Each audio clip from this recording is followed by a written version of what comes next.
So yun guys, panibagong araw na naman. Yun, magandang buhay sa lahat. Yun, tanghaling tapat. Hanap ulit ako ng food.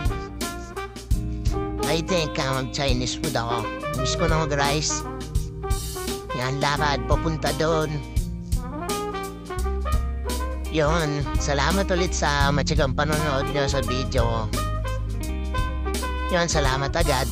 Pa-follow, like, and subscribe naman sa channel ko. Salamat. Yan, order muna ako ng drinks. Yun, saka water. Tapos yun, order na ako niyan. Order ko dyan yung fried breast chicken Thai style. So yun, maluto na nga. Yan nga, inchik sila, mag-asawa. Yun, kuhanin ko na to guys. Medyo nagugutom na rin ako eh. Pero ang dami na ito. So yun, kakain tayo ngayon ng lunch. Medyo maaraw dito sa Germany. Pero yung simoy ng hangin, malamig. Kaya alos na nakikita ko dyan. Puro naka-sweater, naka-jacket. Ako minsan, t-shirt lang ako. Ganon, tinitiis na lang yung lamig, ninanamnam. Maganda rin naman yung sikat ng araw. Balanse lang siya sa balat. Yan, malapit na ako dyan. Doon na lang ako kakain sa kwarto. Kasi walang dine-in doon sa Chinese restaurant na yun. So yan naman, yung drinks, meso mix, tas water. Tas yan yung food, yan yung chicken.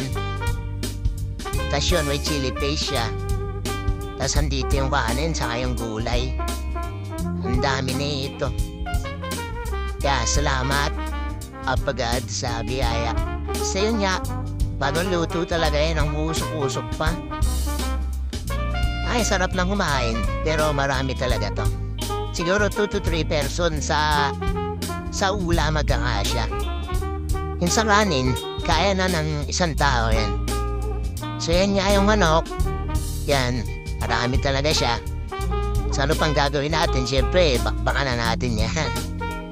Yun nga, ginawa kong kanin yung gulay dyan. Doon ako nagpo sa gulay kasi yun yung pinakamasasayang pero di ko naubos.